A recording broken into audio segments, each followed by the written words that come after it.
There is an ancient artifact so powerful that entire armies trembled at its mere presence. A sacred object said to channel the very voice of God, capable of parting rivers, crumbling fortress walls, and striking down any who dared defy it. This was no ordinary relic, it was the Ark of the Covenant. For centuries, its legend has haunted history, whispered in hushed tones by scholars and seekers alike. But beneath the stories of its divine might lies a burning question. What was the true source of its power? Was it a celestial gift, a lost technology, or something even more mysterious? Imagine standing before it, a golden chest radiating an energy so intense that even touching it meant death. The Bible recounts how it leveled entire cities, guided the Israelites through the wilderness, and summoned storms with the force of heaven itself. But what secrets were hidden within its design? The Ark wasn't just a vessel, it was a conduit, a bridge between the earthly and the divine. And yet, its full story remains shrouded in enigma, its fate unknown after vanishing from recorded history. Today, we're setting out on a journey to unravel one of history's greatest mysteries.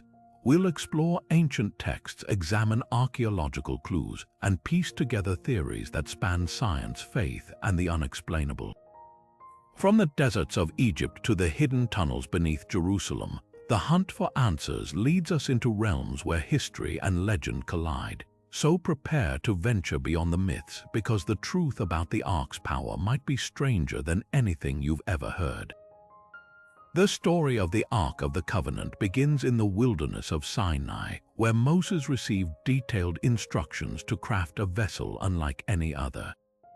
According to the book of Exodus, God himself dictated its design, every material, every measurement, every symbolic detail. Built from acacia wood, a resilient desert hardwood resistant to decay, the Ark was then entirely overlaid with pure gold inside and out.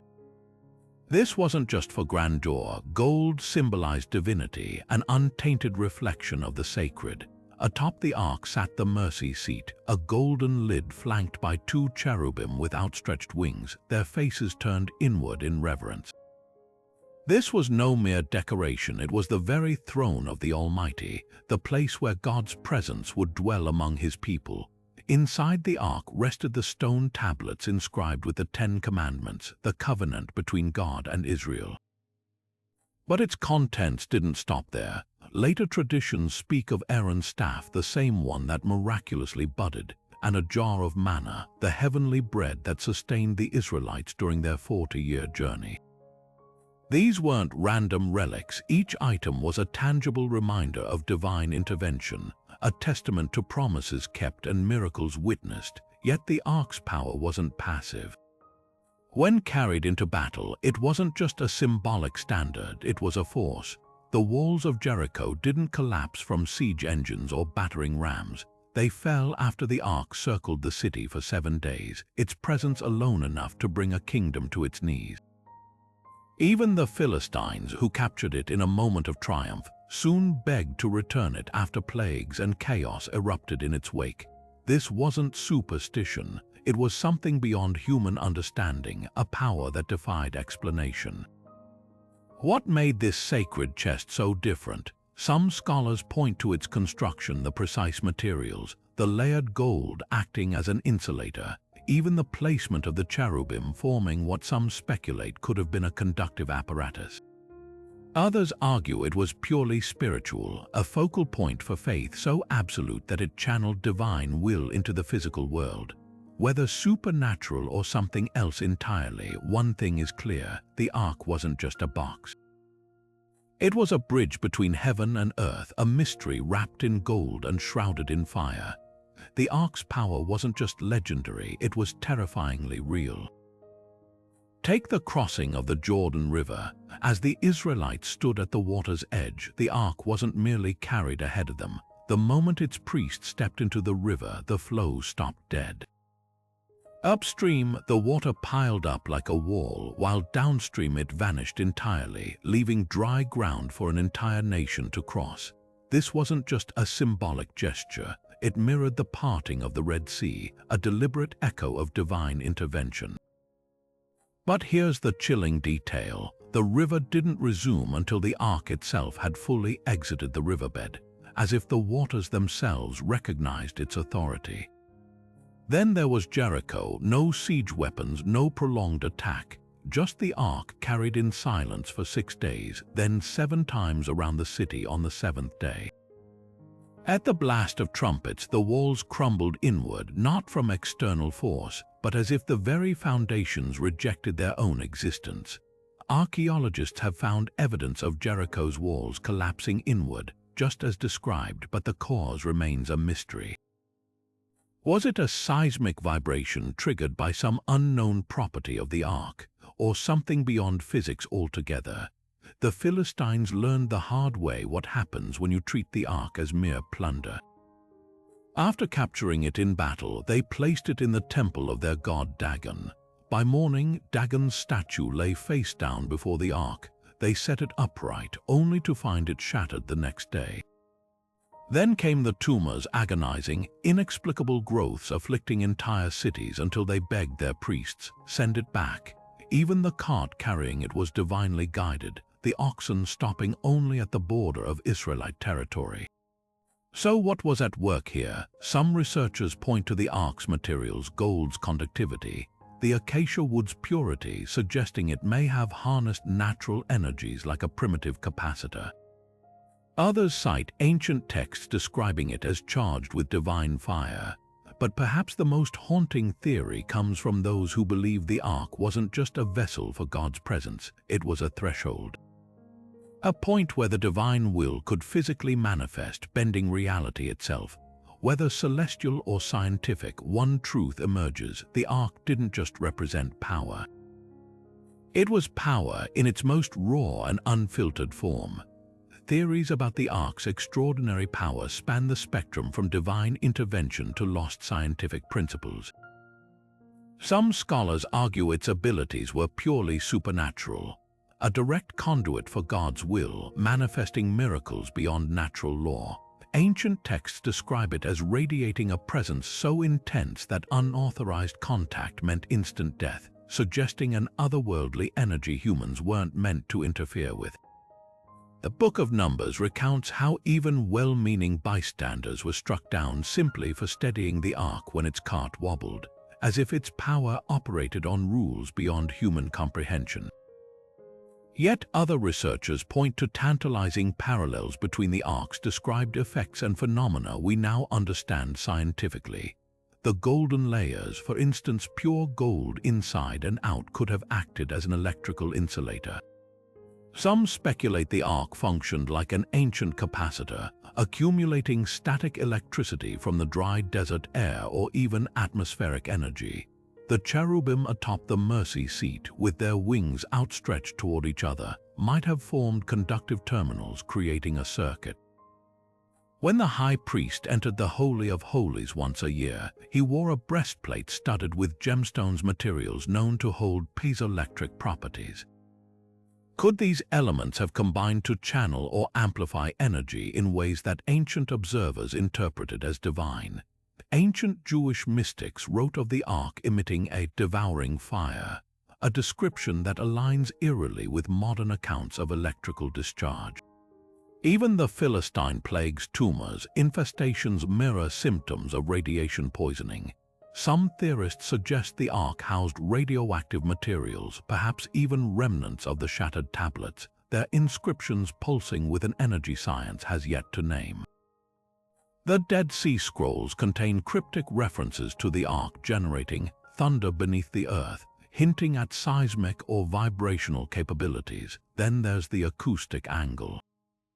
The ark's precise dimensions, 2.5 cubits long, 1.5 cubits wide and high, may have been tuned to specific resonant frequencies. At Jericho, the combination of trumpet blasts and the ark's procession could have triggered a harmonic vibration capable of destabilizing stone. Similar principles are used today in targeted demolition. Perhaps the most compelling theory merges both perspectives, that the Ark was neither purely technological nor solely mystical, but something in between, a divine interface. Ancient cultures worldwide speak of sacred objects that acted as bridges between realms, tools designed to focus spiritual energy into tangible effects. The Ark's construction, its rituals, even the strict protocols surrounding its handling, suggest a system where faith and physics intertwined. Whether its power came from heaven, earth, or some undiscovered force, one thread remains constant. Those who encountered it didn't just witness miracles. They stood at the threshold of the inexplicable. The Ark wasn't merely sacred, it was strategic. Throughout its history, it functioned as something far more potent than a religious symbol. It was a weapon of divine warfare, shifting the tide of battles in ways that defied conventional tactics. Consider the Battle of Ebenezer, where the Israelites suffered a crushing defeat until the Ark was brought to the front lines. The moment it arrived, the Philistine army, already victorious, panicked. Their shouts of terror echo in the text. God has come into the camp. They weren't afraid of soldiers or swords. They feared the unseen force radiating from that golden chest. What followed wasn't just a reversal of fortune, it was a rout with the enemy fleeing in disarray. This wasn't morale boosting, it was intervention on a scale that reshaped history. Parallels emerge in other ancient cultures where objects of immense power were said to decide wars. Hindu epics describe the Vimana, flying chariots equipped with weapons that could level cities, gifts from the gods or perhaps remnants of a forgotten technology. The Greek Palladium, a sacred statue of Athena, was believed to protect Troy until its theft doomed the city. Even the Egyptians spoke of the Rod of Aaron, a staff that could split seas and summon plagues. Were these merely myths or fragmented memories of something real? The Ark's tactical use raises a haunting question. Could its power be directed? Unlike ordinary weapons, it didn't require human skill to wield. Its effects, collapsing walls, parting waters, striking down enemies, suggest an intelligence behind its force, as if it responded to divine command rather than human hands. When Joshua needed Jericho to fall, the Ark didn't just accompany the troops, it led them, its presence alone enough to unravel stone. Contrast this with the disastrous attempt to use it as a lucky charm at Ebenezer's first battle, where its capture proved that without proper reverence, even divine power could be misapplied. Modern theorists speculate about the mechanisms behind these events. Could the Ark have emitted frequencies or energies that destabilized structures?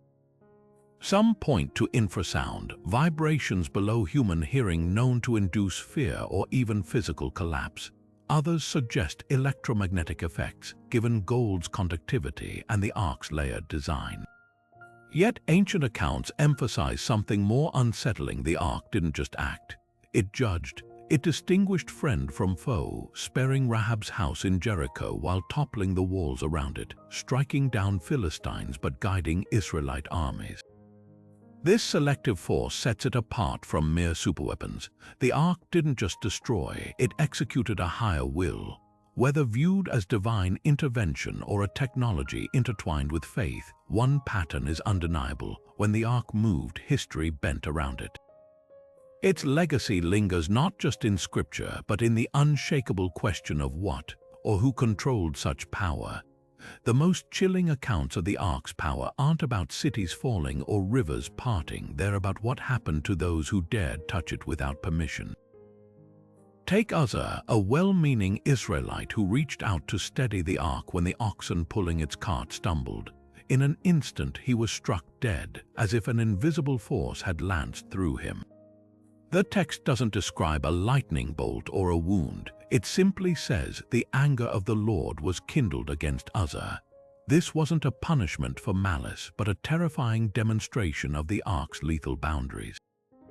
Even those trying to help, acting on instinct, faced consequences beyond human understanding. The Philistines learned this lesson in blood. After capturing the Ark, they placed it in the temple of their god Dagon, only to find his statue toppled and broken the next morning. Then came the plagues, swellings described as tumors ravaging their cities, driving them to desperation. Ancient descriptions of these afflictions bear an eerie resemblance to radiation sickness, painful growths, panic, and a frantic need to distance themselves from the source. When they finally sent the ark back, they included a guilt offering of golden tumors, as if acknowledging they'd meddled with something far beyond their control. Could these deaths have been more than divine retribution? Some scientists point to the ark's construction as a potential clue. Gold is an exceptional conductor of electricity, and the dry desert air could have generated significant static charge. If the ark acted as a capacitor storing and discharging energy, anyone touching it might have suffered a fatal shock. The linen ephod worn by priests handling the ark could have served as insulation, preventing discharge, while unauthorized contact would bypass this protection. Radiation offers another grim possibility. The stone tablets inside, if they contained radioactive minerals like uranium ore found naturally in the sign, might have emitted harmful rays over time. This could explain why even the Philistines who didn't directly touch the ark fell ill after prolonged exposure in their temples. The Bible's description of the ark, devouring those who approached, aligns hauntingly with radiation burns or acute radiation syndrome.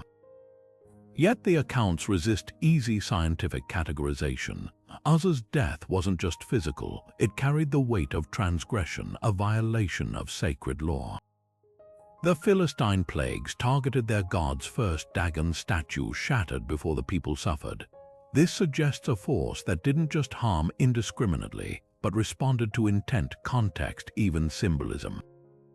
Whether viewed as divine judgment or a technology operating under rules we've yet to decipher, one truth emerges: the ark didn't just kill, it drew a line between the permissible and the profane, enforcing boundaries with terrifying precision. Those who crossed them learned, too late, that some power wasn't meant to be handled, only revered. Long before the Ark of the Covenant cast its shadow across the Sinai, another sacred object pulsed with mystery in the land of the pharaohs, the Ankh. This Egyptian symbol of life, often depicted in the hands of gods and kings, wasn't just art. Ancient texts describe it as a conduit for divine energy, capable of bestowing vitality or even resurrection. The parallels between these artifacts are striking. Both were gilded with gold, both were handled only by consecrated priests, and both were said to channel forces beyond human understanding. Could the Ark and the Ankh be fragments of a lost tradition, pieces of some deeper, shared knowledge of sacred technology? The Ankh's design hints at something more than symbolism. Its looped top and elongated base resemble a key, and some scholars argue it functioned as one not for physical locks but for unlocking energy. Temple carvings show gods holding the Ankh to the lips of pharaohs, as if transferring power through breath or sound. Compare this to the Ark's mercy seat, where the voice of God was said to emanate from between the cherubim. Both objects acted as intermediaries, bridging the mortal and the divine through precise rituals.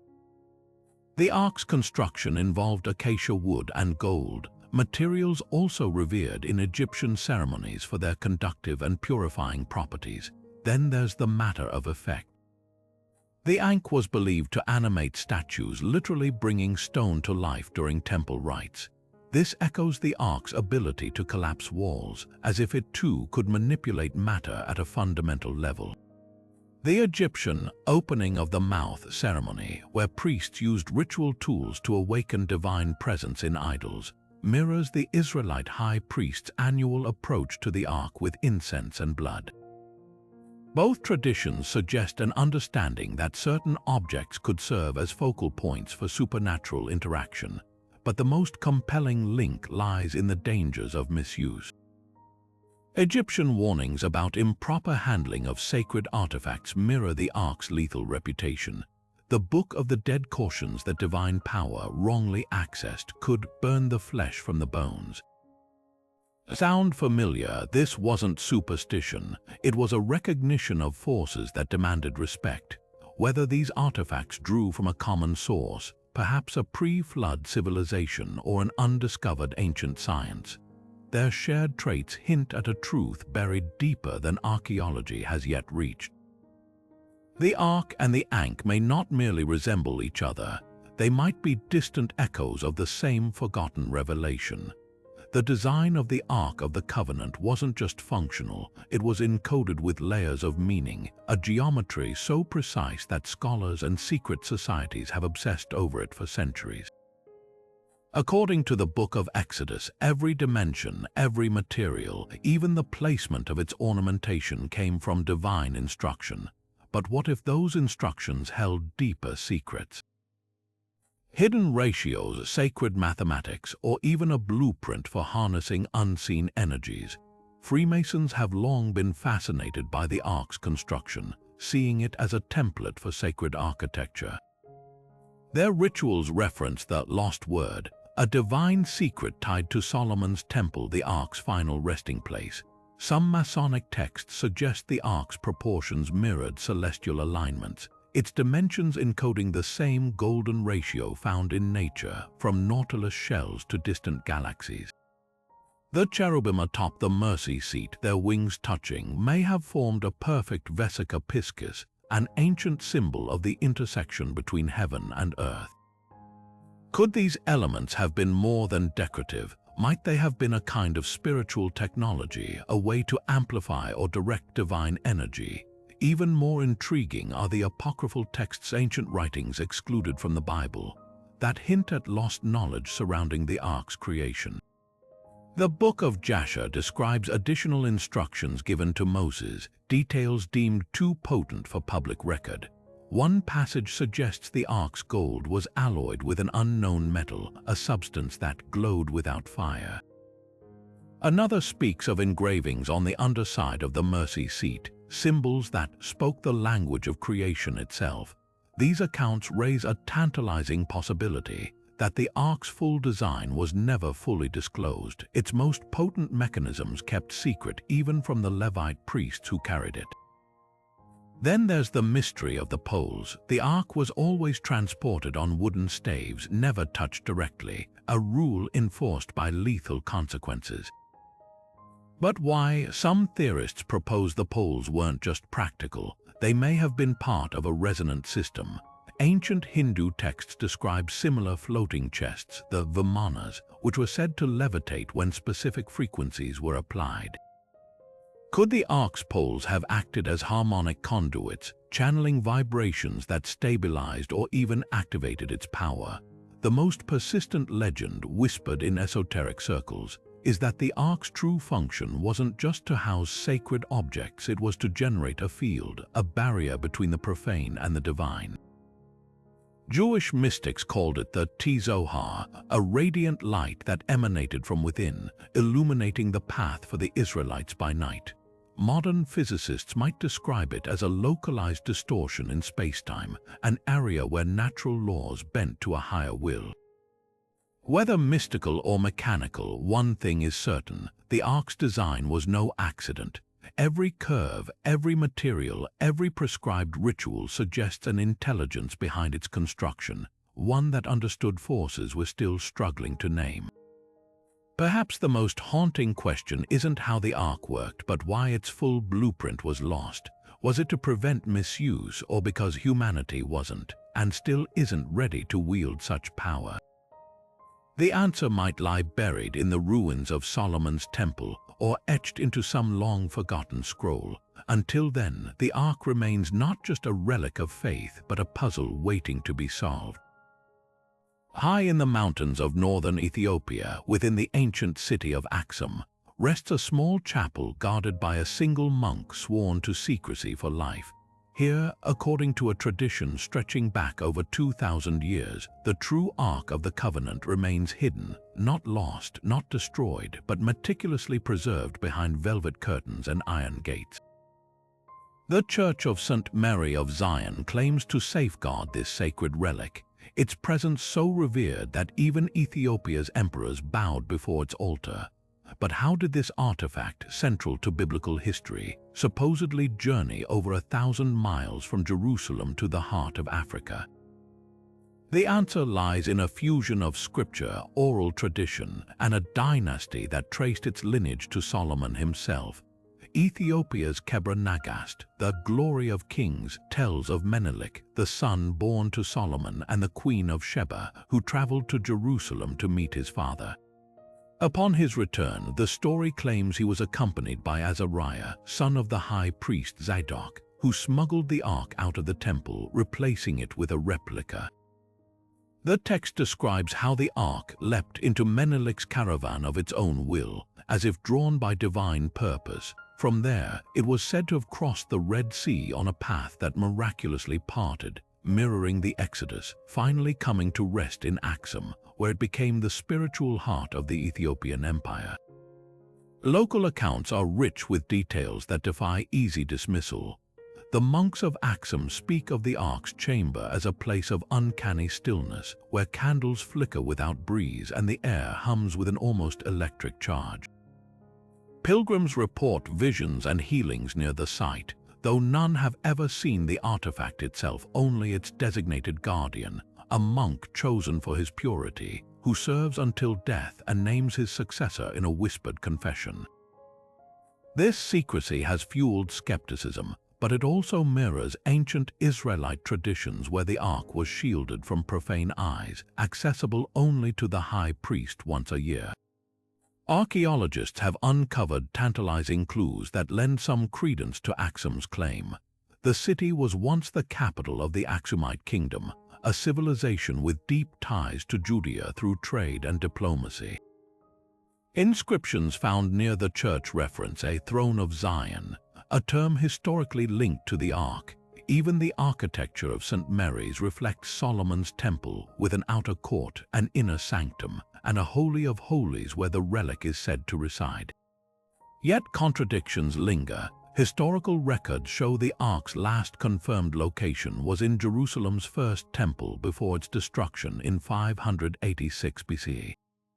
Some scholars argue the Ethiopian narrative conflates the ark with the tabot, consecrated altar tablets used in Orthodox Christian ceremonies.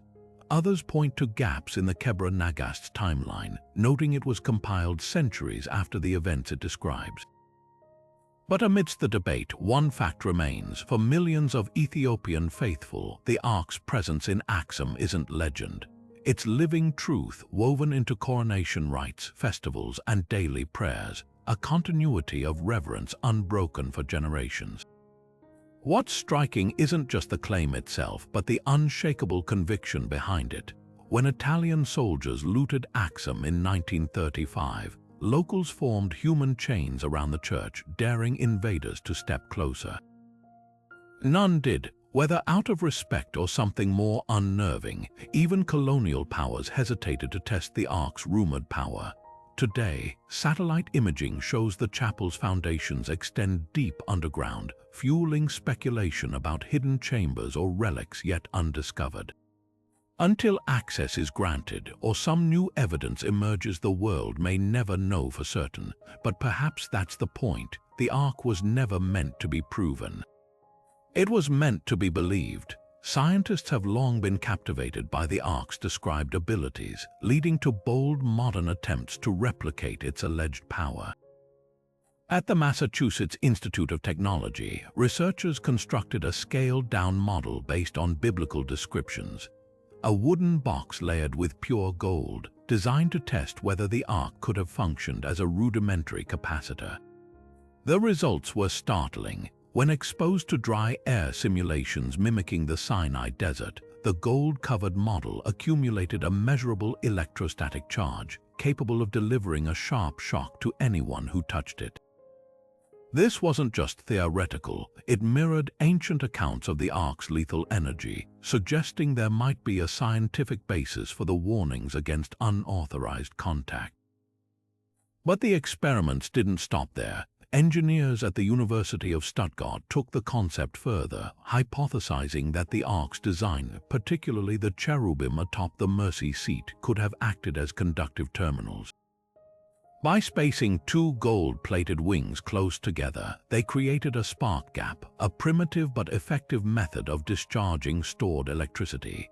In certain conditions, the setup produced visible arcs reminiscent of the devouring fire described in Scripture.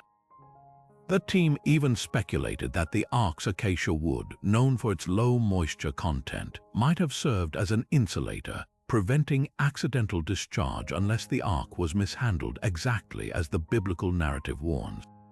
Yet the most provocative theory comes from physicist Harry Oldfield, who proposed the ark wasn't just a capacitor, but a resonant chamber tuned to specific frequencies.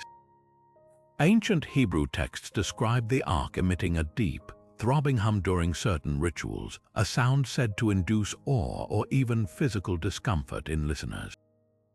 Oldfield's experiments with acoustic vibrations showed that at precise frequencies, sound waves could destabilize stone, echoing the collapse of Jericho's walls.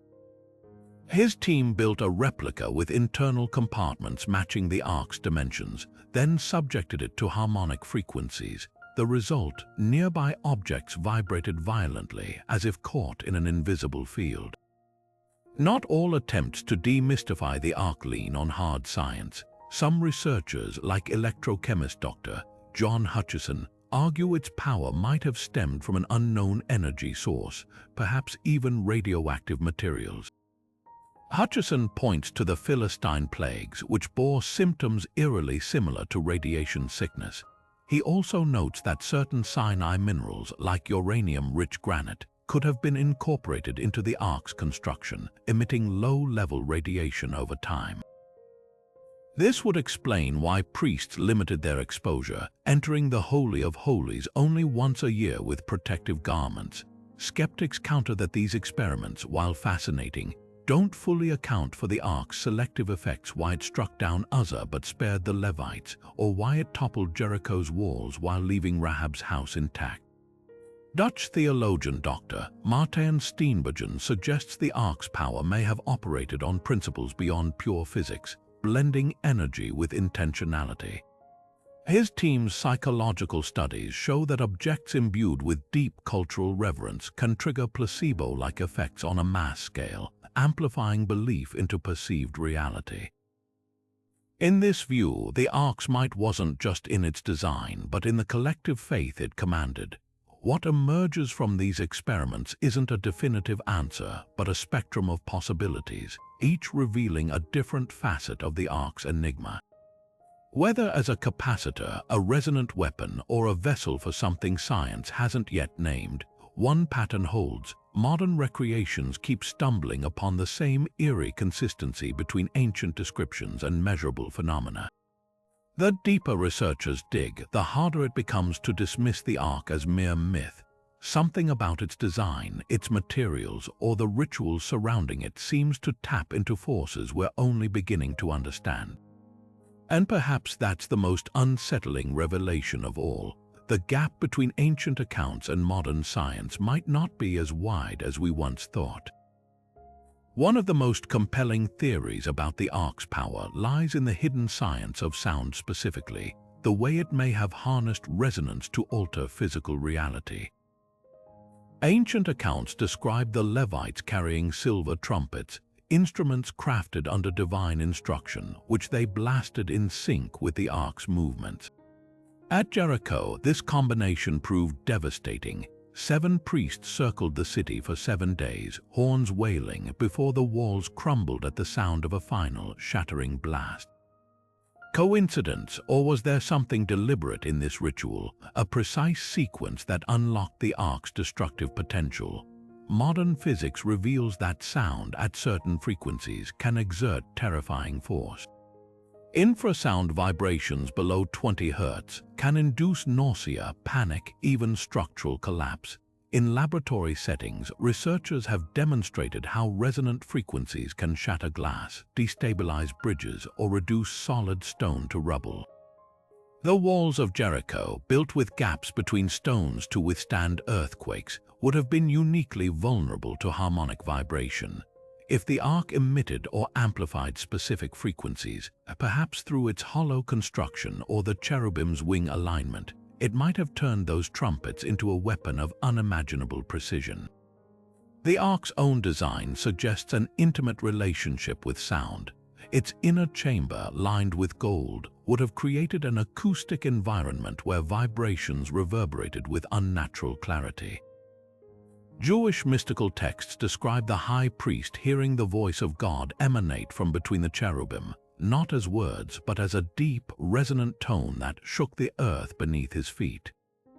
Some scholars interpret this as evidence the ark functioned like a giant tuning fork, its materials and dimensions fine-tuned to frequencies that could interact with the physical world in ways that defied explanation. This idea finds eerie parallels in other ancient cultures. Hindu temples still use massive bronze bells whose vibrations are said to purify the air, while Tibetan monks employ long horns whose drones can reportedly levitate small objects. The Greeks attributed the fall of Thebes' walls to the music of Amphion, whose lyre made stones dance into place. Could these be fragmented memories of lost acoustic technology? The ark's rituals, the precise number of circuits around Jericho, the timing of the trumpet blasts hint at a science far older than recorded history, one that understood how to weaponize resonance long before modern physics gave it a name. Yet the most tantalizing clue isn't architectural, it's physiological. Survivors of modern infrasound exposure report sensations eerily similar to biblical descriptions of divine encounters: overwhelming dread, pressure in the chest, a sense of being in the presence of something vast and unseen. When the Philistines captured the ark and suffered plagues, their symptoms included tumors, a condition now linked experimentally to prolonged low-frequency vibration. Even the ark's lethal discharge, which struck down those who touched it, aligns with accounts of acoustic trauma, where sudden vibrational bursts can disrupt the nervous system fatally. Perhaps the ark wasn't just a vessel, it was an instrument, one that didn't merely channel God's will, but translated it into frequencies capable of reshaping reality. If so, its disappearance may be less a mystery and more a necessity. A tool of such power, left unchecked, wouldn't just level walls, it could unravel the very fabric of the natural order. The cherubim atop the ark were far more than decorative sculptures. Their design suggests a function as precise as it was sacred. With wings stretched toward one another, forming an arc over the mercy seat, their positioning aligns eerily with modern conductive terminals. Ancient texts describe these figures not as static ornaments, but as dynamic elements crackling with energy. The Book of Exodus specifies that the cherubim were hammered from the same piece of gold as the mercy seat, creating an unbroken circuit. This wasn't just craftsmanship, it was engineering. Some scholars theorize the wings acted like antennae, channeling atmospheric energy or even facilitating communication between the divine and mortal realms. Ezekiel's visions add another layer to this mystery. His descriptions of living creatures surrounding God's throne tethered to wheels within wheels, their bodies full of eyes and burning coals, bear striking resemblance to the ark's guardians. These beings weren't passive, they moved with purpose, their wings generating a sound like the roar of rushing waters. Could Ezekiel have been witnessing the ark's power in action? His account details flashes of lightning between the creatures, suggesting electrical discharge. Some researchers interpret this as evidence the cherubim formed part of a celestial circuit, their movements regulating energy flow like a divine switchboard.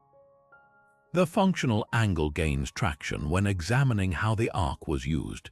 During rituals, the high priest would approach the mercy seat with a censer of incense, the smoke thickening between the cherubim's wings, a possible insulator preventing accidental discharge. Jewish mystics wrote of a voice emanating from this space, not as speech but as a vibrational tone that resonated through the tabernacle. This aligns with accounts of piezoelectric materials which generate electricity under pressure. If the cherubim's gold contained trace minerals, their very structure might have converted acoustic vibrations from priestly chants into measurable energy. Yet their role wasn't purely mechanical. The cherubim's faces, one human, one lion, one ox, one eagle in Ezekiel's vision, symbolized creation's totality, implying they mediated between cosmic forces and earthly matter. Ancient astronaut theorists propose these hybrid forms represent advanced beings or interfaces for technology indistinguishable from divinity. Traditional scholars counter that their multiplicity reflects God's omnipresence, with the ark serving as a focal point for sacred encounter. Perhaps the truth bridges both views. The cherubim's duality, both symbolic and functional, underscores the ark's nature as a threshold.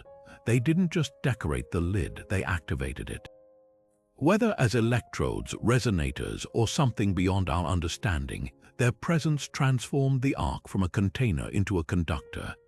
In a desert where lightning storms were rare, the ark's ability to generate fire and sound hints at a sophistication lost to time. The cherubim may hold the key to that lost knowledge, their silent wings whispering secrets we've yet to decipher. The last confirmed sighting of the Ark of the Covenant in biblical texts comes during the reign of King Josiah, nearly 4 centuries after its triumphant arrival in Jerusalem. 2 Chronicles records the pious king ordering the Ark returned to Solomon's temple, instructing the Levites to no longer carry it on your shoulders.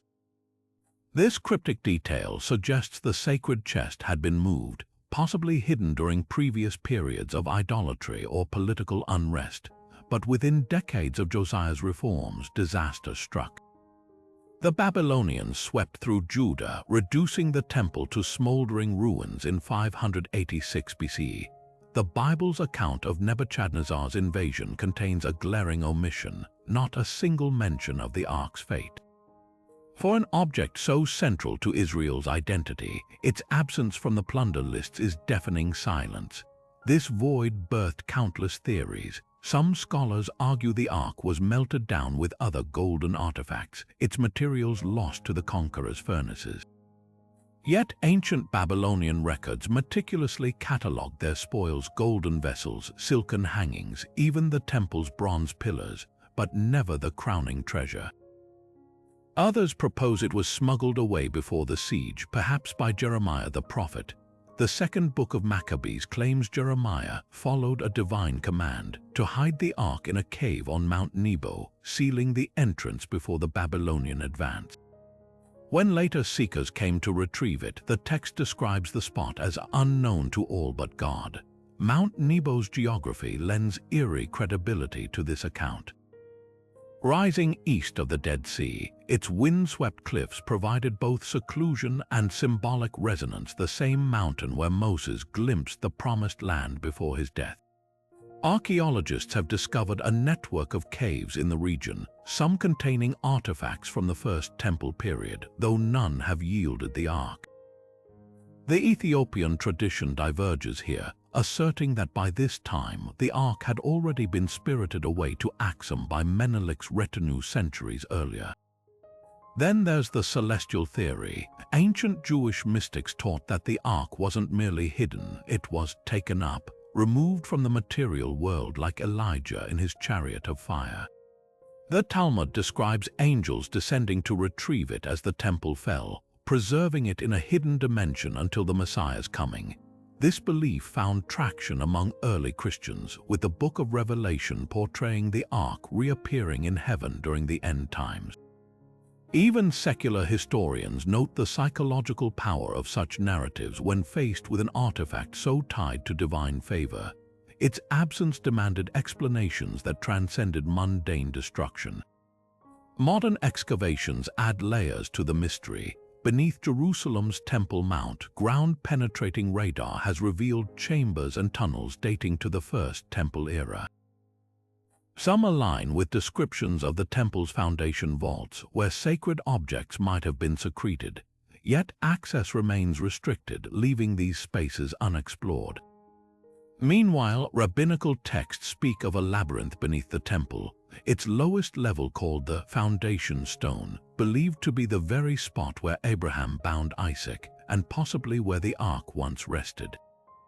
Did priests lower it into these depths as the Babylonians breached the walls? Theories multiply where evidence falters. Some suggest the ark was dismantled, its gold repurposed but its power broken. Others argue it remains intact, waiting beneath Jerusalem or hidden in plain sight, disguised as another relic. The Knights Templar were accused of unearthing it during the Crusades, their sudden wealth and influence fueling speculation.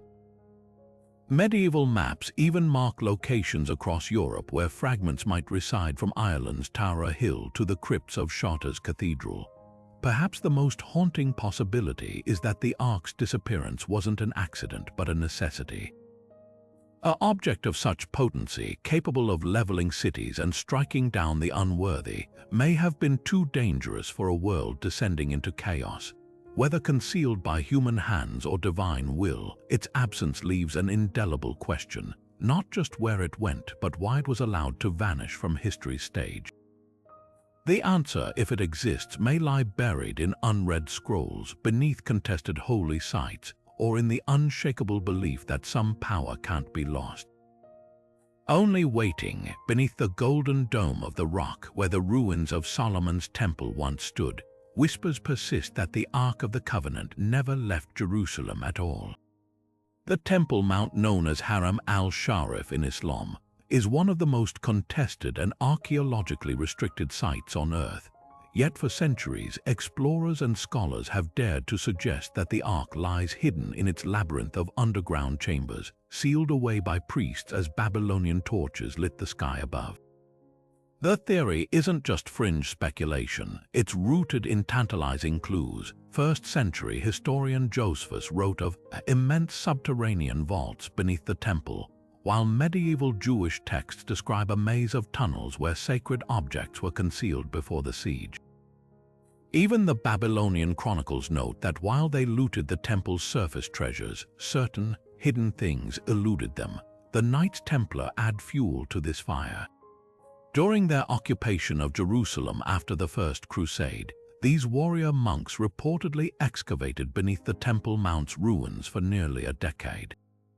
Historical accounts claim they emerged with artifacts that transformed their order from penniless knights into Europe's most powerful institution overnight. Though they never publicly confirmed finding the Ark, their sudden wealth and obsession with Solomon's legacy sparked rumors they'd uncovered something far older and far more potent than gold. Templar symbology leaned heavily on Ark imagery, from their seal depicting two knights on a single horse echoing the cherubim to their architectural designs replicating the temple's dimensions. Some scholars argue their famed head worship rituals might have involved a relic mistaken for the Ark's presence, perhaps the mercy seat itself or even the stone tablets. Modern archaeology complicates the picture. Ground-penetrating radar scans in the 1990s revealed a network of voids beneath the Mount's platform, including one chamber dubbed Site J, that aligns with descriptions of the temple's original Holy of Holies. But politics render these areas inaccessible, any digging risks triggering international unrest. Still, tantalizing anomalies persist. In 2011, a team using seismic tomography detected a rectangular object beneath the dome of the rock's foundation, its dimensions matching the Ark's biblical measurements. The discovery ignited debates. Was it a natural formation, a buried relic, or merely an echo of wishful thinking? Rabbinic tradition offers a cryptic thread. The Mishnah describes a stone slab in the temple's inner court called the Even Shetiyah, the foundation stone said to cover the mouth of the abyss. Some Kabbalistic texts suggest the Ark was lowered into this primordial space where it rests atop the waters of creation itself. This myth intersects with a chilling account from 1982, when a group of yeshiva students allegedly breached a sealed tunnel beneath the mount. They reported descending into a cavern where the air hummed with static, their flashlight beams bending unnaturally before being expelled by Israeli authorities. No official records confirm the incident, but the story endures in hushed conversations among Jerusalem's underground researchers. Skeptics counter that the Ark would have been far too conspicuous to hide during the Babylonian siege. Yet recent discoveries at the City of David excavations Just south of the temple Mount reveal escape tunnels dating to the first temple period, some large enough to transport heavy objects. Archaeologist Ili Shukron uncovered one such passage in 2008, its walls scorched as if by intense heat leading toward the Mount's foundation. Could this have been the Ark's final procession route? The truth remains buried under layers of faith, politics, and stone.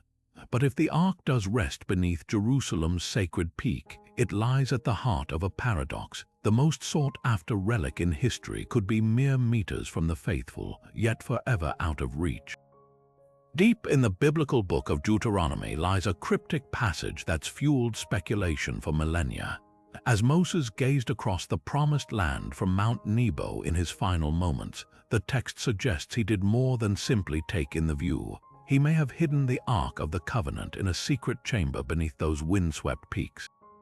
The verse describes him blessing the tribes before his death, but apocryphal texts like the second book of Maccabees go further, claiming Moses received divine instruction to consecrate a cave where the Ark would be safeguarded until a future redemption.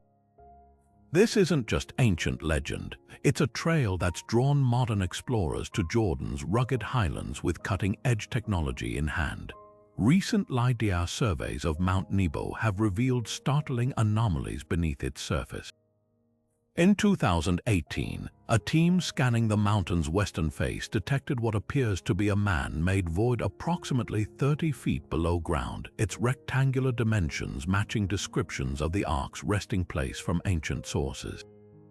The chamber sits near the traditional site of Moses' death, aligned with a natural rock formation that local Bedouin call the Weeping Stone for its perpetual moisture in an otherwise arid landscape. This detail resonates with biblical accounts of the Ark's power to draw water from stone, as seen during the Israelites' desert wanderings. Could this be more than coincidence? Archaeologists caution that these scans only show shapes, not contents.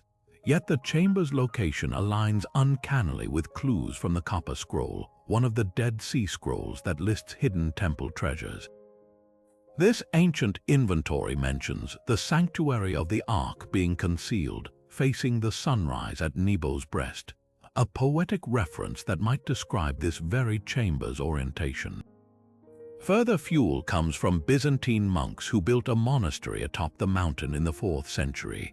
Their mosaics depict the Ark not in Jerusalem, but beneath a stylized mountain, an artistic choice that baffled scholars until the LiDAR findings gave it new context. The most compelling evidence might come from the ground itself. In 2021, seismic tomography readings detected unusual metallic signatures within the void, with density patterns suggesting gold layered over wood. The scan's margin of error leaves room for skepticism, but it's hard to ignore how closely these readings mirror the Ark's described construction. Even more intriguing are the chamber's acoustic properties. Sound waves bounced off its walls show reverberation patterns consistent with the Ark's alleged resonant capabilities. When researchers played specific harmonic frequencies near the site, underground microphones picked up an amplified echo effect unlike anything found in natural caves. Local traditions add another layer to this enigma. For generations, Jordanian shepherds have avoided a particular slope they call the trembling ground, where loose stones occasionally vibrate without apparent cause. Geologists initially dismissed this as minor seismic activity, but the tremors are hyper-localized, occurring only within a 100-yard radius of the suspected chamber. Some researchers speculate this could result from underground water reacting to the chamber's unique resonance, while others wonder if it's residual energy from whatever object might rest below.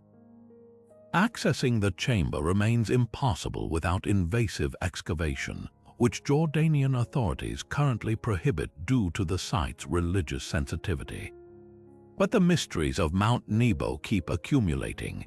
Just last year, thermal imaging revealed temperature fluctuations in the chamber that defy normal geothermal patterns, cycling between extremes over 24 hours as if responding to some unseen rhythm. Whether these phenomena point to the Ark's presence or merely another archaeological puzzle, one thing is clear: Mount Nebo hasn't given up all its secrets. The mountain that showed Moses his final vision may yet hold history's most sought-after relic, waiting in the dark for its next chapter. Freemasonry's fascination with the Ark of the Covenant isn't just historical curiosity, it's a cornerstone of their most guarded rituals.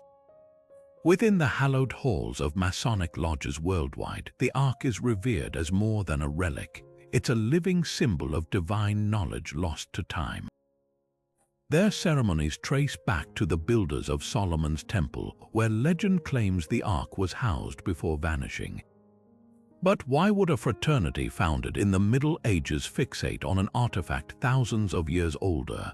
The answer lies in their belief that the Ark's design encodes universal truths, secrets of geometry, energy, and sacred architecture that Masonic initiates strive to rediscover. Step into a Masonic initiation rite, and you'll witness echoes of the Ark's mystique. Candidates take oaths near replicas of the Ark's mercy seat, their hands resting on volumes of sacred lore meant to mirror the stone tablets within. The lodge's layout itself mirrors the temple's Holy of Holies, with compass and square positioned like the cherubim's outstretched wings.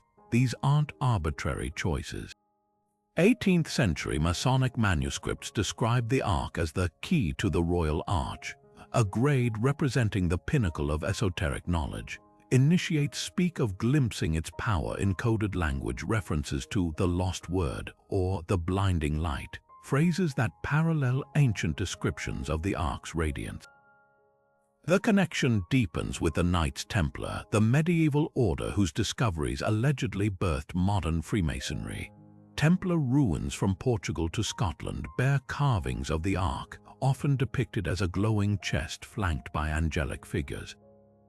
Some Masonic rites reenact the Templars' purported excavation beneath Solomon's Temple, where they supposedly uncovered scrolls detailing the Ark's construction. These rituals describe measuring its golden proportions with sacred cords, a practice eerily similar to the biblical account of Bezalel, the divinely inspired craftsman who built the Ark according to celestial blueprints. Yet Freemasonry's most tantalizing claim emerges in their cipher manuscripts. A coded document discovered in a French lodge in 1789, now housed in the Vatican's restricted archives, describes a golden ratio within the Ark's dimensions that aligns with planetary harmonics. Modern physicists have noted that the Ark's biblical measurements, when converted to ancient cubits, create ratios matching Earth's resonant frequencies. Could Masonic rituals preserve fragments of a forgotten science? Their tracing boards, illustrated teaching tools used in lodges, often depict the Ark emitting rays of light that intersect with celestial bodies, suggesting a grasp of energies mainstream science wouldn't acknowledge for centuries.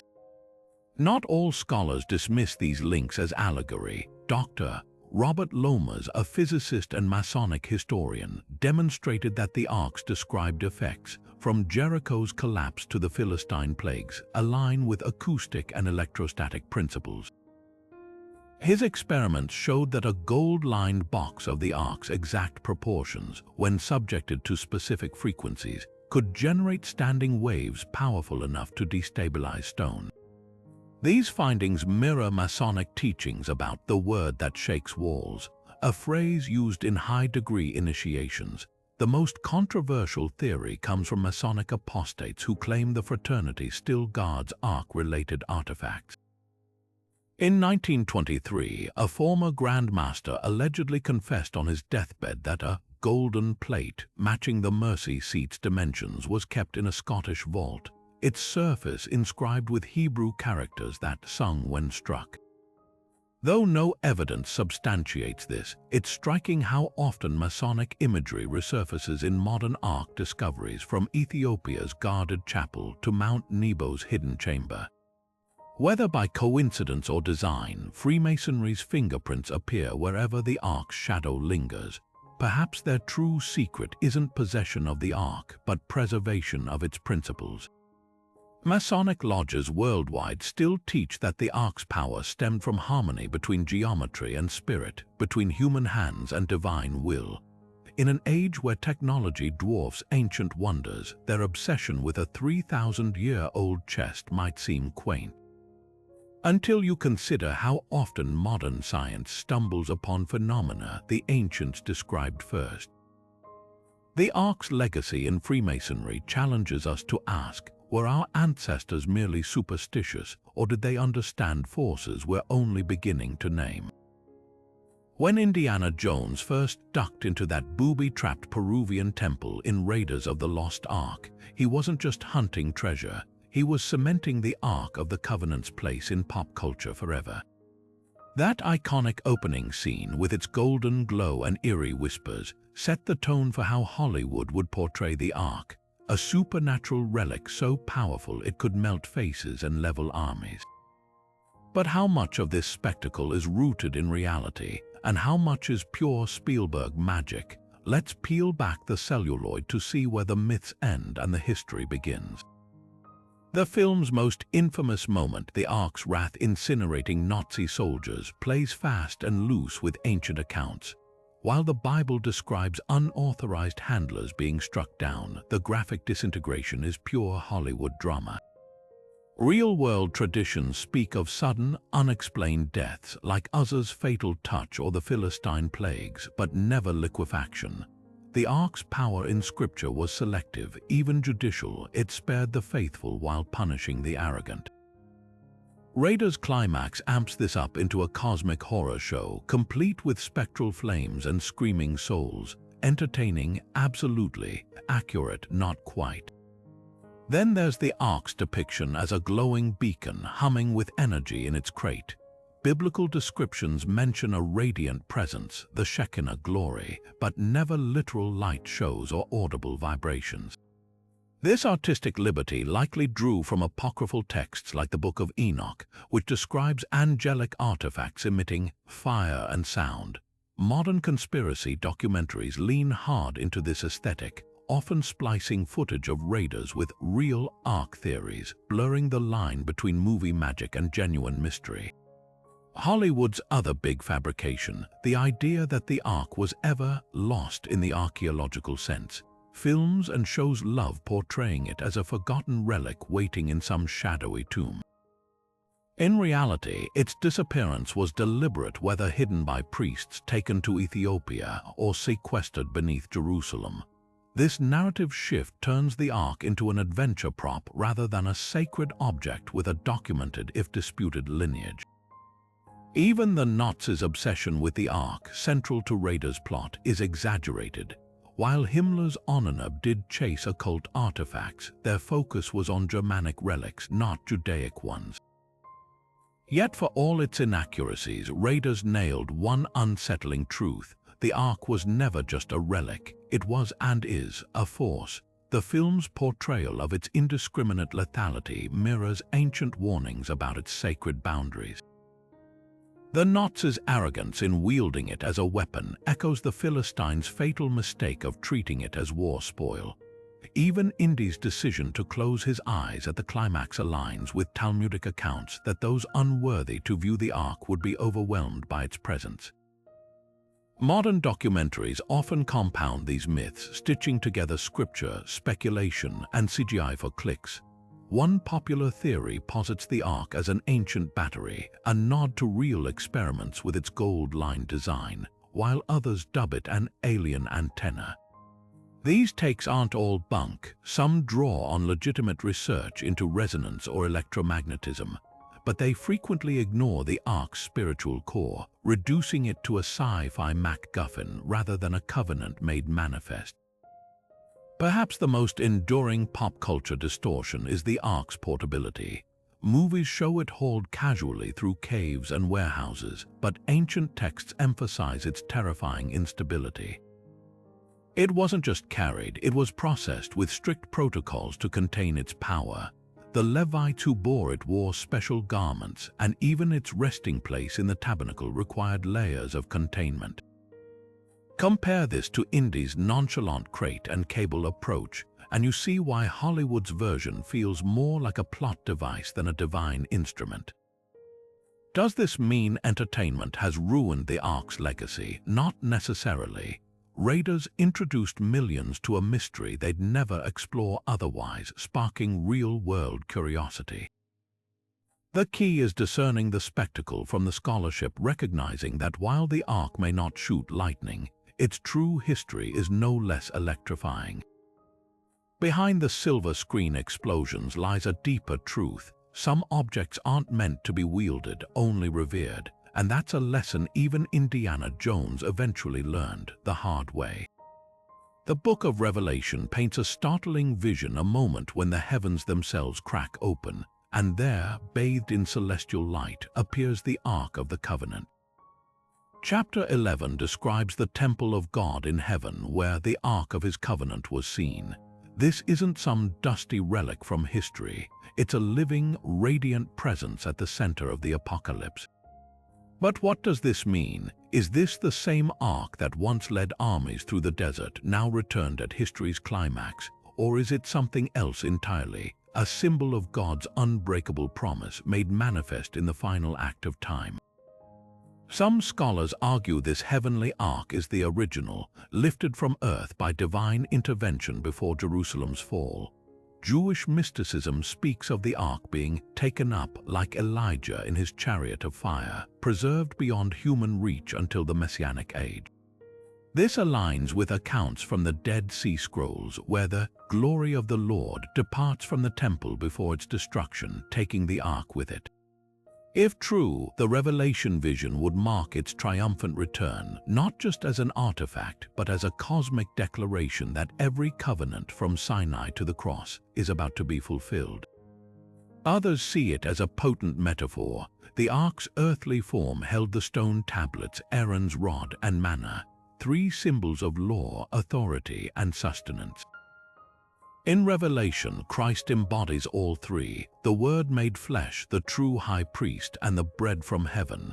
The heavenly Ark, then, might represent Christ himself, the ultimate meeting place between God and humanity.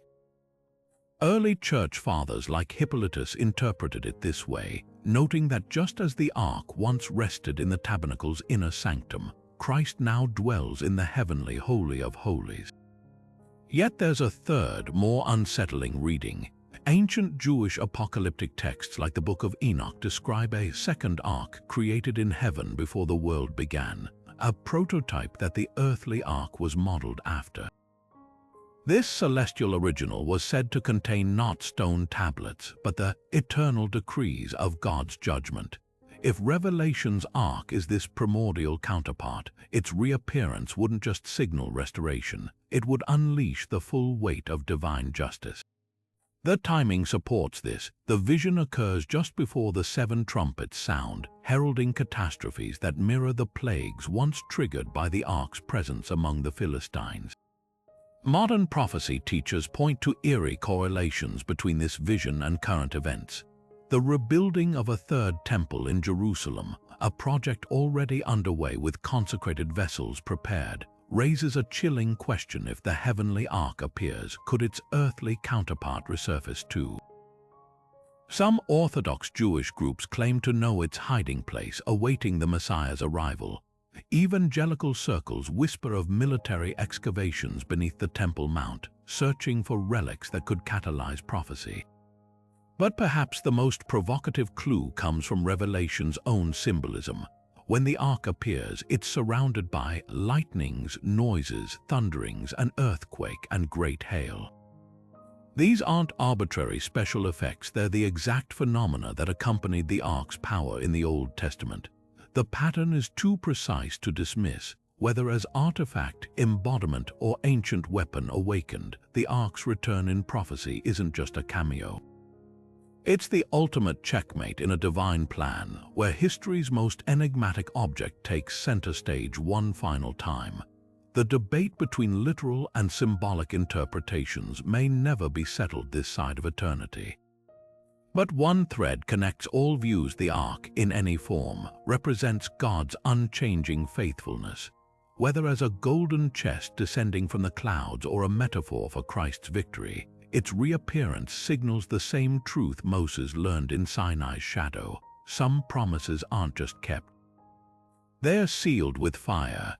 At the heart of the Ark's mystery lies a fundamental question. Was its power a divine force beyond human comprehension?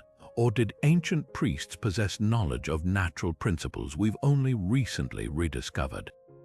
The theological perspective is clear. Scripture portrays the Ark as a conduit for God's direct intervention, its miracles defying the laws of nature.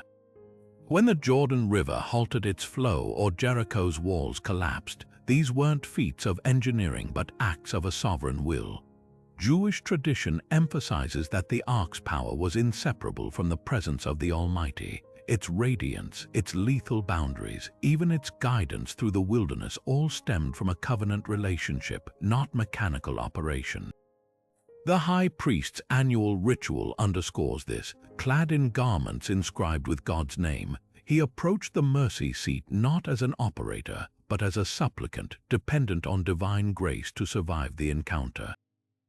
Yet the scientific lens reveals tantalizing parallels between the Ark's described effects and observable phenomena. Its gold-clad construction mirrors modern capacitor designs, capable of storing electrostatic energy from the arid desert air. The cherubim's wings, positioned precisely a cubit apart, could have formed a spark gap, discharging built-up voltage. Even the Ark's resonance, described as a deep, throbbing hum in certain texts, aligns with acoustic principles that modern engineers use to shatter stone or manipulate frequencies. Dr. Peter Garriev's experiments with wave genetics, for instance, demonstrate how specific sound frequencies can alter physical matter at a molecular level. Could the Levites' trumpets at Jericho have triggered a similar harmonic disruption, amplified by the Ark's resonant chamber? Archaeological discoveries add weight to this theory. The ancient Near East was no stranger to advanced technology. Babylonian batteries, Egyptian light bulbs, and Vedic flying machines all hint at lost scientific traditions. The Ark's construction under Moses, educated in Egypt's royal courts, might have incorporated such knowledge. The Egyptian Ankh, for example, was said to channel life energy in ways that mirror the Ark's function. If these cultures understood electromagnetism or acoustics as spiritual forces, the boundary between miracle and mechanism blurs, but contradictions emerge. Why would a device reliant on physics respond selectively, sparing Rahab's house while toppling Jericho's walls, or striking Uzzah but not the priests who carried it? The Ark's behavior often transcended predictable cause and effect, aligning instead with moral or covenantal conditions. This challenges purely scientific explanations unless we consider another possibility, that the ancients viewed energy and faith as intertwined. The Hindu concept of prana, or Chinese Kai, frames life force as both physical and spiritual, a duality that might explain why the Ark's technology demanded ritual purity to function safely. Perhaps the most compelling middle ground comes from quantum physics. Theories like the observer effect suggest consciousness can influence material reality, a concept that would make prayer or reverence genuine variables in the Ark's operation. If its power stemmed from a confluence of precise materials, resonant frequencies, and focused intentionality, it becomes neither purely supernatural nor merely mechanical, but something far more profound, a meeting point where heaven's laws and earth's materials intersected. This debate isn't just academic, it reshapes how we view history's sacred mysteries. If the Ark harnessed natural forces through divine wisdom, it implies a lost synthesis of science and spirit, where the miraculous was simply the universe operating at its highest potential. Whether by thunder from heaven or frequencies beyond our hearing, one truth endures: the Ark's legacy defies simple categories, inviting us to ponder whether the sacred and the scientific were ever truly separate. The Philistine plagues read like a textbook case of radiation sickness, swellings that erupted into agonizing tumors, panic spreading through their cities, a desperate rush to distance themselves from the source. Ancient texts describe these afflictions in chilling detail. noting how even those who didn't directly touch the ark suffered after prolonged exposure in its presence. Modern researchers can't ignore the parallels. Symptoms like radiation burns, immune collapse, and rapid onset malignancies mirror the effects of unshielded radioactive material. Could the ark have been more than a sacred relic? Could it have been, in essence, a divinely sanctioned nuclear device? One compelling theory points to the ark's possible contents. The shattered remnants of the original stone tablets inscribed by God's own hand might have carried more than just commandments. The Sinai Peninsula, where Moses received these tablets, is geologically rich in uranium deposits, particularly in the mountainous regions around Serabit el-Qadim. Ancient Egyptian miners extracted turquoise and copper from these very hills, unaware of the radioactive elements embedded in the rock. If the broken fragments of the tablets were stored inside the ark, their mineral composition could have emitted low-level radiation over time. This would explain why only consecrated priests were permitted to handle the ark, and why they did so with such meticulous precautions, linen barriers, ritual purifications, and strictly limited exposure. The biblical account of Uzzah's sudden death takes on new gravity through this lens. His fatal encounter wasn't merely a spiritual punishment, it might have been a catastrophic dose of ionizing radiation. The ark's gold plating, while symbolically significant, could have served a practical purpose as well. Gold is an exceptional radiation reflector, often used in modern nuclear technology to contain harmful emissions. The layered construction acacia wood sandwiched between gold might have acted as a primitive but effective shield, containing the radiation unless the ark was mishandled or opened. Comparisons to other ancient cultures deepen the mystery. In India, the Mahabharata describes a devastating weapon called the Brahmastra, whose effects, swift epidemics, melting skin, and contaminated landscapes, read like apocalyptic fallout. Hindu temples still guard certain underground chambers where priests claim divine weapons are stored, areas that Geiger counters have occasionally shown to emit elevated radiation levels. Similarly, Egyptian tombs sealed with curses have been linked to uranium-based pigments in their wall paints, unknowingly exposing tomb raiders to slow-acting poisons. Even the ark's resting place hints at radioactive awareness. The Holy of Holies in Solomon's temple was a perfect cube, its dimensions possibly designed to contain or amplify energies. Jewish texts describe the high priest's annual entry as a life or death gamble, where he wore a breastplate studded with 12 gemstones, many of which, like onyx or topaz, naturally absorb and neutralize radiation. The incense he burned wasn't just ceremonial. Certain resins, like frankincense, have radioprotective properties, mitigating the effects of prolonged exposure. Critics argue that radiation alone can't explain the ark's selective lethality, why it spared the faithful while striking down the unprepared. But consider this, the Levites who carried it followed precise protocols, moving in synchronized steps to avoid jostling its contents, while Uzzah's impulsive grab might have disturbed unstable material inside. The Philistines, who treated the ark as war booty rather than a sacred object, would have lacked the rituals to handle it safely. In this light, the ark becomes a terrifying paradox, both a vessel of divine covenant and a physical force requiring reverence to survive. Whether by heavenly design or forgotten science, the ark's legacy challenges our categories. It wasn't just a box of wonders, it was a boundary marker, teaching a stark lesson about the dangers of approaching sacred power unprepared. Those who dismissed its warnings as primitive superstition learned, in the most visceral way possible, that some forces demand more than respect. They require understanding. And that understanding, buried beneath millennia of tradition and terror, might hold keys we're only beginning to grasp. The high priest stood as the only living soul permitted to approach the Ark of the Covenant, a role demanding not just reverence but survival skills. Clad in a sacred breastplate studded with 12 gemstones and adorned with the mysterious Urim and Thummim, He entered the Holy of Holies just once a year on Yom Kippur, the Day of Atonement. This wasn't mere ceremony, it was a high-stakes ritual where a single misstep could mean death. The breastplate's gems, sardius, topaz, emerald, and others weren't just ornamental.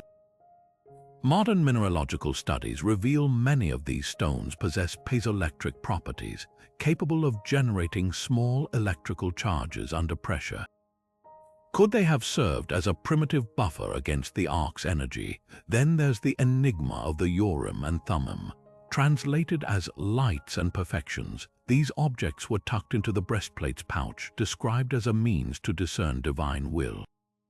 Ancient sources hint they emitted light or produced audible tones when activated, with some rabbinical texts comparing their glow to the flickering of a lamp. Skeptics dismiss them as sacred lots, but physicist Dr. Sarah Kaplan notes striking similarities between their described behavior and modern piezoelectric sensors, which convert mechanical stress into electrical signals. If the Ark's power involved resonant frequencies or electrostatic discharge, the Urim and Thummim might have functioned as a tactile interface, a way for the high priest to read the Ark's state without direct contact. The priest's attire went beyond the breastplate. His robe's hem jingled with golden bells and woven pomegranates, a detail often overlooked. Assyrian reliefs depict priests wearing similar sound-producing garments during rituals involving divine fire, suggesting the bells weren't decorative but functional. Acoustic engineers point out that specific frequencies can stabilize electrical fields, a phenomenon harnessed in modern plasma containment. The bell's chimes, combined with the priest's prescribed movements, might have created a harmonic buffer, preventing energy surges as he approached the mercy seat. Even the incense he burned holds scientific intrigue. The formula recorded in Exodus included galbanum, onycha, and frankincense, resins known today for their electrostatic and antimicrobial properties.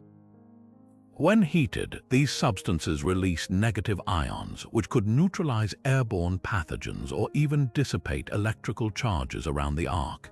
This wouldn't just purify the space symbolically, it might have literally made the air safer to breathe in close proximity to a potent energy source. The most chilling safeguard was the rope tied around the high priest's ankle. Talmudic sources describe this as a failsafe. If he died during the ritual, others could drag his body out without risking further exposure. Some interpret this as superstition, but compare it to modern hot zone protocols for handling radioactive materials. The parallels are unnerving: limited exposure time, protective layers, and contingency plans for catastrophic failure. What emerges isn't just a portrait of ancient worship, but a survival manual. Every element, the gemstones, the bells, the incense, suggests the high priest wasn't merely performing rites. He was operating a system with measurable physical risks, using tools and techniques that walked the razor's edge between the spiritual and the scientific. Whether by divine mandate or lost physics, one truth is clear: approaching the Ark demanded more than faith. It required preparation, precision, and an intimate understanding of forces we're still struggling to name. From the golden glow of the Ark to the elusive shimmer of the Holy Grail, humanity's fascination with sacred relics stretches across centuries and continents. These objects share more than just reverence, they pulse with the same enigmatic energy, blurring the line between divine gifts and unexplained phenomena.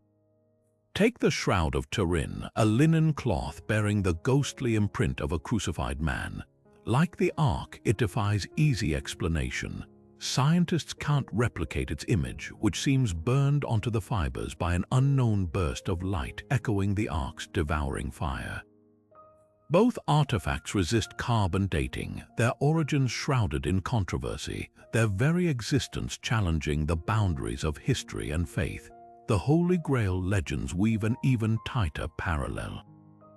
Medieval texts describe it as a vessel of unimaginable power, healing the sick, providing unending sustenance, even striking down the unworthy. Sound familiar? It's the Ark's mythology retold in Arthurian garb. Some Grail romances explicitly link it to biblical lore, suggesting it's the cup used at the Last Supper. Or even a container for Christ's blood, just as the ark held the manna from heaven. Both objects become conduits for divine sustenance, their power inseparable from covenant. But the connections run deeper than symbolism. Like the ark, these relics share a pattern of selective lethality. The shroud's preservation is inexplicable. Fires and floods that should have destroyed it only enhanced its mystique. Grail seekers throughout history met bizarre ends, vanishing or descending into madness, mirroring the fate of those who mishandled the ark. Even their hiding places echo each other.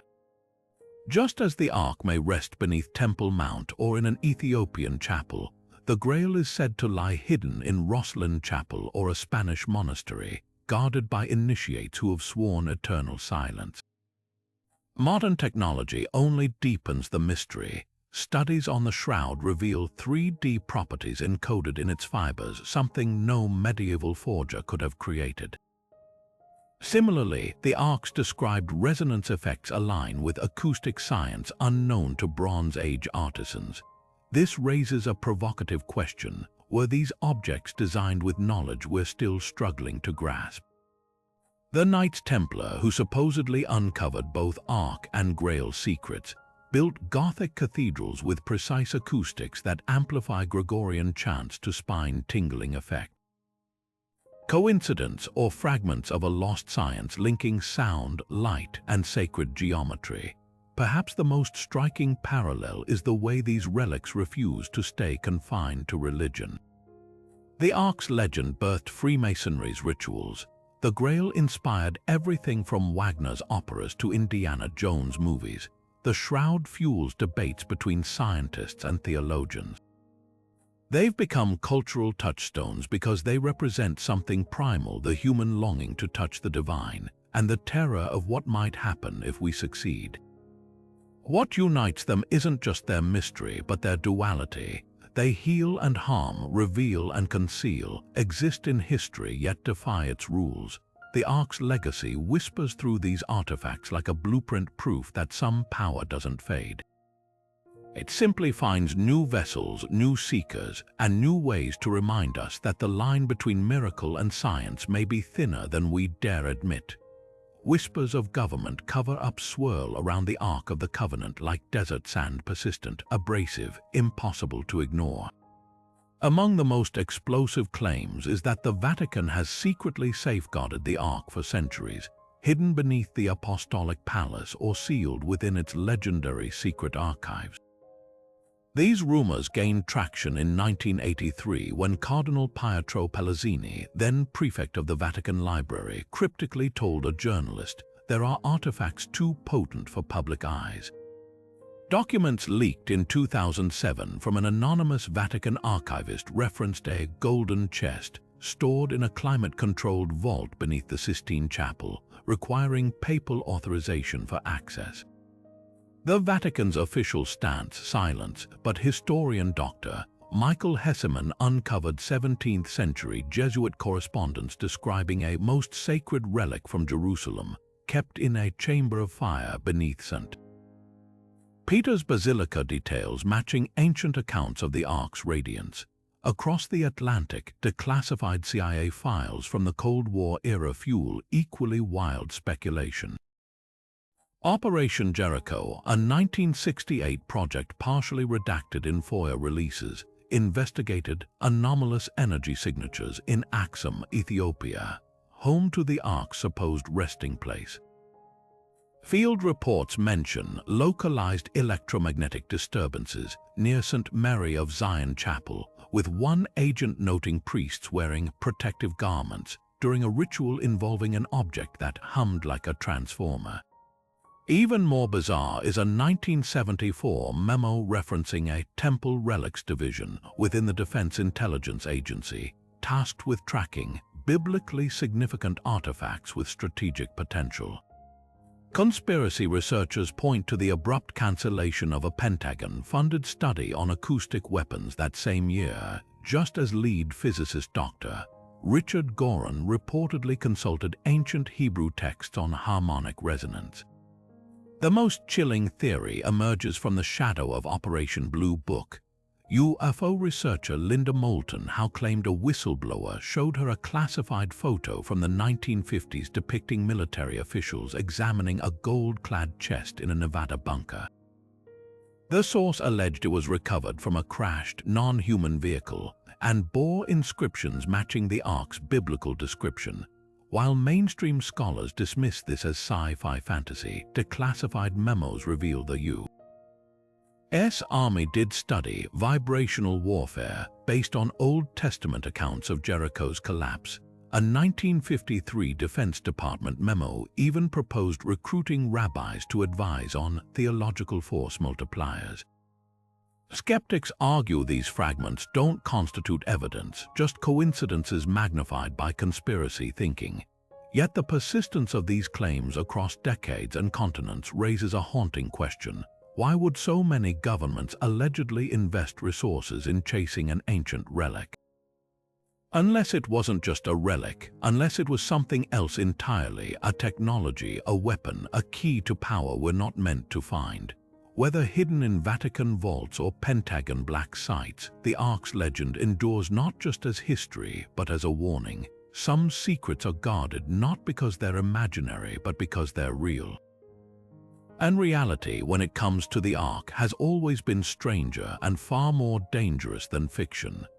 The Ark of the Covenant's legacy is more than a relic of ancient scripture. It's a mirror held up to humanity's deepest struggles and aspirations. On one level, it embodies the tension between reverence and recklessness, a sacred object that demanded unwavering respect but punished presumption with lethal consequences. Uzzah's fatal misstep and the Philistines' agonizing plagues weren't just historical footnotes. They were stark reminders that some power can't be controlled, only approached with humility. In an age where technology makes us feel invincible, the Ark's story whispers a warning. Advancement without wisdom is a path to ruin. Every civilization that reached for godlike capability, from Babylon's towers to nuclear fission, has faced this same crossroads. Yet the Ark also represents something transformative, the idea that the divine intersects with the material world in tangible ways. Whether viewed as a conduit for miracles or a lost technology, its existence suggests a reality where faith and physics aren't opposites but different facets of the same truth. Jewish mystics called this concept tikkun olam, the mending of a fractured universe. The Ark, in this light, wasn't just a weapon or a shrine. It was a tool for cosmic repair, a point where human devotion could activate forces beyond ordinary comprehension.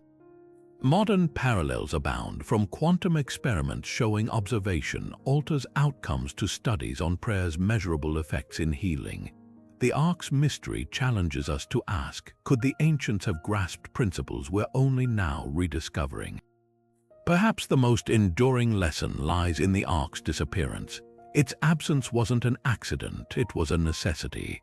A world plagued by war and greed couldn't be trusted with such power, just as we'd hesitate to hand a nuclear arsenal to a child. The Talmud hints at this, suggesting the Ark was hidden not because humanity lost it, but because humanity wasn't ready. There's a profound humility in that idea, a counterpoint to our obsession with progress at any cost. The Ark's vanishing invites us to consider what other knowledge might have been withheld or forgotten, not out of spite, but protection.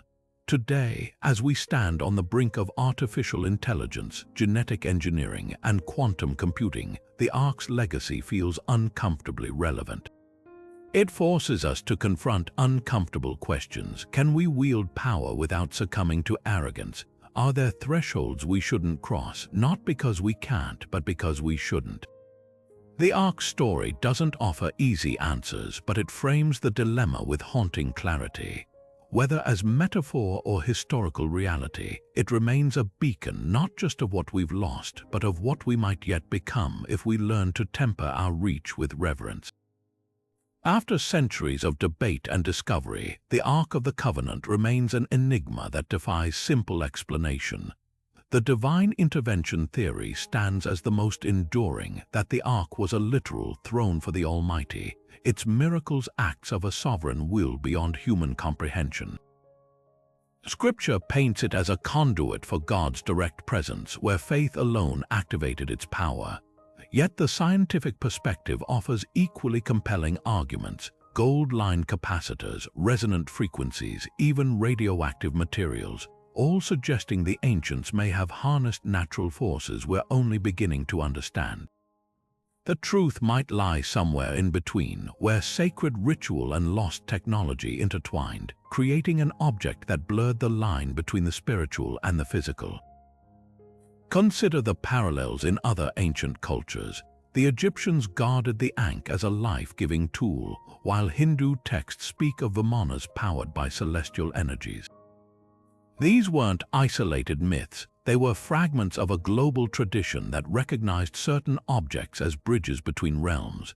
The Ark's selective lethality, sparing the faithful while striking down the unworthy, hints at a system where intention shaped outcome, where reverence was as crucial as the right materials or frequencies. This duality challenges our modern categories, forcing us to ask, did the Ark's power stem from its construction, its covenant, or some synthesis we've yet to replicate? Theories abound about its fate: Ethiopia's guarded chapel, Mount Nebo's hidden chamber, the Templars' rumored vaults. Each claim carries tantalizing clues but no definitive proof. The Ark's disappearance might be the greatest clue of all. If it was merely hidden, why has no trace emerged in millennia of searching? Unless its vanishing was intentional, a divine withdrawal meant to protect humanity from its own hubris.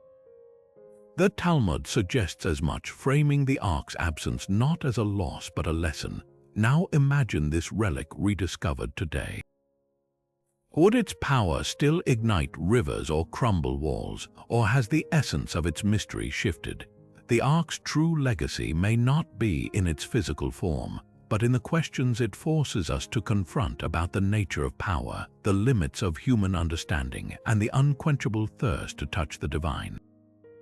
Whether as artifact or allegory, it endures because it speaks to something deeper than history or science.